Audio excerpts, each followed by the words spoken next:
ಇದೊಂದು ವಿಚಿತ್ರ ಕಥೆ. ಒಂದು ಊರಲ್ಲಿ ಒಬ್ಬ ಶ್ರೀಮಂತ ಇದ್ದ, ಭಾರಿ ಶ್ರೀಮಂತ. ಅದು ತುಂಬ ದಯಾಳು ಅಂತ ಕೂಡ ಹೆಸರಿತ್ತು. ಅವನ ಮನೆ ಪಕ್ಕದಲ್ಲಿ ಒಂದು ಮೂರ್ಖ ಗುಡಿಸ್ಲು ಒಬ್ಬ ವ್ಯಕ್ತಿ ಇದ್ದ. ಆತನ ಬಡತನ ಇಷ್ಟು ಅಂತ ಹೇಳೋದೇ ಸಾಧ್ಯ ಇಲ್ಲ. ಕೂಲಿ ನಾಲಿ ಮಾಡಿ ಜೀವನ ಮಾಡಬೇಕು. ಒಳ್ಳೆ ಮನುಷ್ಯ, ಅಸಹಾಯಕತೆ ಬಗ್ಗೆ ಯಾರ ಬಗ್ಗೆ ಗೊಡಗಿಲ್ಲ, ಯಾರನ್ನೂ ಕೇಳಿಲ್ಲ, ಯಾಚನೆ ಮಾಡೋಕೆ ಹೋದವನಲ್ಲ. ಅದ್ರ ಬಡತನ ಹಾಗೆ ಒದ್ದಾಡ್ತಾ ಇದ್ದ. ಒಂದು ಸಲ ಅಂತೂ ರಪ ರಪ ರಪ ಮಳೆ ಬಂತು. 4-5 ದಿವಸ ಮಳೆ ಬಂದರೆ ಕೂಲಿ ಕೆಲಸ ಯಾರು ಕೊಡ್ತಾರೆ ಇವನಿಗೆ? ಉಪವಾಸನೇ ಗತಿ.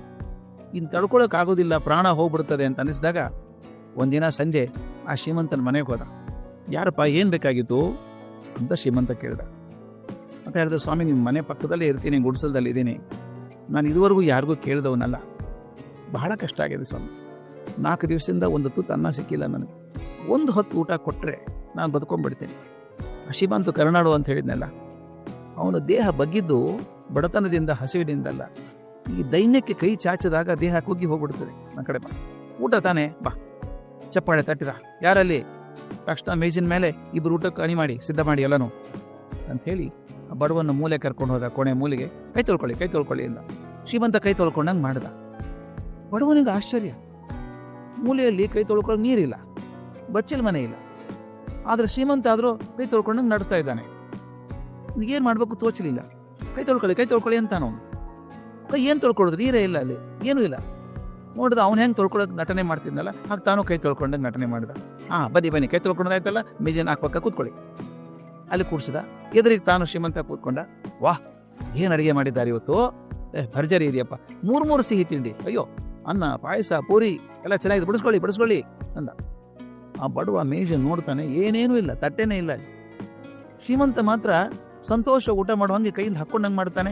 ಸಂಕೋಚ ಬೇಡ, ಸಾರು ಚೆನ್ನಾಗಿದೆ, ಇನ್ನೊಂದೆರಡು ಬಟ್ಲು ಕುಡೀರಿ, ಲಾಡು ಹಾಕ್ಸ್ಕೊಳ್ಳಿ ಒತ್ತಾಯ ಮಾಡ್ತಾನೆ. ಹೊಟ್ಟೆ ಉರಿದೋಯ್ತು ಅವನಿಗೆ. ಮೊದಲೇ ಕಂಗಾಲಾಗಿದ್ದ ಹಸಿವಿನಿಂದ ಮೇಲೆ ಬರೆ ಕೊಡುವಂಥ ಮಾತು ಬೇರೆ, ತಮಾಷೆ ಬೇರೆ ಇದು. ಆದರೂ ತಾಳ್ಮೆಯಿಂದ ಸಹಿಸ್ಕೊಂಡ. ತಾನು ನಗೆ ಮಗದಿಂದ ಊಟ ಮಾಡೋರಂಗೆ, ಲಾಡು ತುಂಬ ಚೆನ್ನಾಗಿದೆ ಸರ್, ಅಯ್ಯೋ ಸಾರು ರುಚಿ ಅದ್ಭುತವಾಗಿದೆ, ಇಂಥ ಭೋಜನ ಇದುವರೆಗೆ ಮಾಡಿರಲಿಲ್ಲ ಸರ್, ಕೃತಜ್ಞತೆಗಳು ಒಂದ. ಮತ್ತೆ ಹೋಗಿ ಮೂಲೆಯಲ್ಲಿ ಕೈ ತೊಳ್ಕೊಂಡ್ರಿ ಇಬ್ರು. ತೊಳ್ಕೊಳಕ್ಕೇನಿಲ್ಲ ಅಲ್ಲಿ. ಈಗ ಶ್ರೀಮಂತ ಮತ್ತೊಮ್ಮೆ ನಿಂತು ಮತ್ತೊಮ್ಮೆ ಚಪ್ಪಾಳೆ ತಟ್ಟಿದ. ಈ ಸಲ ನಿಜವಾದ ಸೇವಕರು ಬಂದರು. ಮೇಜರ್ ಮೇಲೆ ನಿಜವಾದ ಸಮೀಚೀನವಾದ ಭೋಜನ ಹರಡಿದ್ರು. ಊಟ ಮಾಡ್ತಾ ಶ್ರೀಮಂತ ಹೇಳ್ದ, ಗೆಳೆಯ ನಾನು ದಯವಿಟ್ಟು ಕ್ಷಮಿಸಪ್ಪ, ನಾನು ಇನ್ನು ಪರೀಕ್ಷೆ ಮಾಡಿದೆ. ಜನ ಹೇಳ್ತಾರೆ ಮನುಷ್ಯ ಕಂಗಾಲಾದಾಗ ಪಶು ಆಗ್ಬಿಡ್ತಾನೆ ಅಂತ. ಯಾವುದೇ ಒಬ್ಬ ವ್ಯಕ್ತಿ ಹತಾಶೆಯ ಪರಿಸ್ಥಿತಿಯಲ್ಲೂ ಕೂಡ ಮನಸ್ಸಿನ ಸಮತೋಲನ ತಪ್ಪಿಸ್ಕೊಳ್ಳೋದಿಲ್ವೋ ಅವನೇ ವಿವೇಕಿ ನಿಜವಾಗ್ಲು. ನೀನು ಕಂಡೆ, ಕೈ ತೊಳ್ಕೊಂಡೆ, ನೀರೇ ಇಲ್ಲ, ಊಟ ಮಾಡುವಂದೆ ಊಟ ಇಲ್ಲ, ಆದರೂ ನೀನು ನಗನಗ್ತಾ ನನ್ನ ಜೊತೆ ಕೂತಿದ್ದೆಲ್ಲ, ಕೋಪ ಮಾಡ್ಕೊಂಡೆ, ನನ್ನ ಮೇಲೆ ಬೇಗ ಕೂಗಾಡ್ಲಿಲ್ಲ ನೀನು. ಇದು ವಿವೇಕ ನನ್ನ ನಿಜವಾಗ್ಲೂ ತಟ್ಟಿದೆ. ಎಂಥ ಸಂದರ್ಭದಲ್ಲೂ ನೀನು ನಗೆ ಮುಗ ತೋರಿಸ್ಬಲ್ಲೆ. ಇನ್ಮೇಲೆ ನೀನು ಊಟಕ್ಕೆ ಒದ್ದಾಡೋದು ಬೇಕಾಗಿಲ್ಲಪ್ಪ.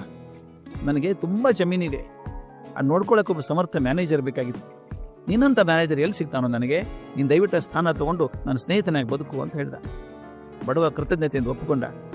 ಆನಂತರ ಬಡತನ ಅವನನ್ನು ಎಂದೂ ಕಾಡಲಿಲ್ಲ. ಆಮೇಲೆ ಇಬ್ಬರು ನಿಜವಾಗಿಯೂ ಜೊತೆಯಾಗಿ ಊಟ ಮಾಡಿದರು. ಈ ಕಥೆ ನಾನು ಹೇಳುವಂಥ ಸಂದೇಶ ಭಾಳ ದೊಡ್ಡದು ಸ್ನೇಹಿತರೆ. ಸಾಮಾನ್ಯವಾಗಿ ಎಲ್ಲವೂ ಚೆನ್ನಾಗಿದ್ದಾಗ ಮನಸ್ಥಿಮಿತ ಇಟ್ಕೊಳ್ಳೋದು ಸುಲಭ. ಆದರೆ ಕಷ್ಟ ಬಂದಾಗ, ತೊಂದರೆ ಬಂದಾಗ, ಜರ್ಜರಿತರಾದಾಗ ಮನಸ್ಸಿನ ಸ್ಥಿಮಿತ ಕಾಪಾಡಿಕೊಳ್ಳೋದು ಭಾಳ ದೊಡ್ಡ ಕಷ್ಟದ ಕೆಲಸ. ಹಾಗೆ ಮಾಡೋದು ಪ್ರೌಢತೆಯ ಲಕ್ಷಣ.